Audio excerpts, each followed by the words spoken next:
Sorry, वो actually ये video हमारा 2 पार्ट्स में डिवाइड हो गया, बट एक्चुअल में ये हमारा एक ही पार्ट है, ठीक है। फर्स्ट पार्ट को ही मैं डिस्कस कर रही हूँ आगे। तो अगर हम जैसे केस फर्स्ट लेते हैं, फर्स्ट केस हमारा क्या हो जाएगा कि जब मतलब गुड्स और जो सर्विस है वो सेम ही स्टेट पे प्रोवाइड किए जाते हैं और सेम ही स्टेट पे कंज्यूम्ड किए जाते हैं। जैसे क्या हो गया हमारा, इसको केस वन को अगर हम लिखना चाहें तो when goods and service is provided and consumed in same state, ठीक है। गुड्स और सर्विस जो है वो अगर provided and consumed in same state, ठीक है, तो इसे हम क्या कहते हैं, इंट्रा स्टेट। क्या कहते हैं, इंट्रा स्टेट, या फिर इसे हम कह सकते हैं सेम स्टेट। मतलब फॉर एग्जांपल कि कोई कार है वो महाराष्ट्र में ही बना है और महाराष्ट्र में ही उसे कोई खरीद लेता है, ठीक है, तो वो हमारा क्या हो गया, इंट्रा स्टेट। इंट्रा स्टेट हो गया या तो सेम स्टेट कहलाएगा। Means when goods and service is provided and consumed in same state तो इज कॉल्ड इंट्रा स्टेट और सेम स्टेट, ठीक है। तो इस केस में हमारा क्या होता है, जैसे जीएसटी के कंपोनेंट्स मैंने अभी क्या क्या बताया, एक CGST, दूसरा था हमारा SGST और थर्ड था हमारा IGST, ठीक है। और जीएसटी के कुछ कुछ परसेंटेज जैसे हमारे 5%, 12%, आगे 28 18, तो चलिए हम 28 को ले लेते हैं। 18 यहाँ प्लेस नहीं है इसलिए नहीं लिए, बाकी उसमें भी सेम यही होगा, सेम यही केस होगा। तो अगर गुड्स एंड सर्विस जो है वो हमारे सेम स्टेट में ही हो रहा है, मीन्स हमारा अगर इंट्रा स्टेट का केस बन रहा है, तो जो जीएसटी का रेट अगर 5% डिसाइड किया जाता है तो वो 2.5% CGST हो मतलब के थ्रू होगा और 2.5% जो वो SGST के पास जाएगा।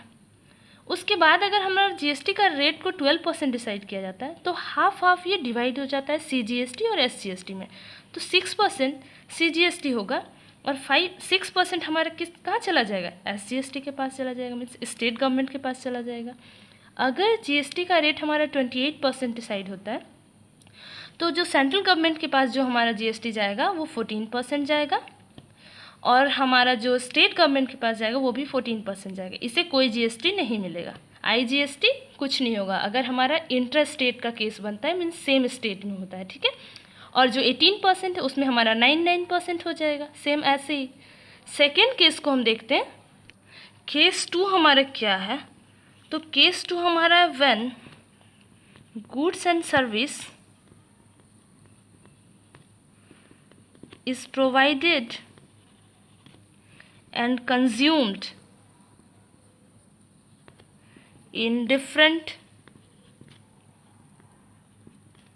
states, ठीक है। Goods and service is provided and consumed in different states, ठीक है। फॉर एग्जांपल किसी कार को अगर झारखंड में बनाया गया और उसे कोई गुजरात का जो कस्टमर है वो ख़रीदता है, तो ये तो हमारा डिफरेंट स्टेट हो रहा है, दोनों तो अलग अलग स्टेट है। तो इस केस में हम इसे क्या कहते हैं, इंटर स्टेट। उसे इंटर स्टेट और इसे इंटर स्टेट, ठीक है।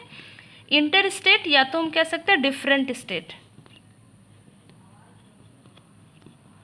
स्टेट।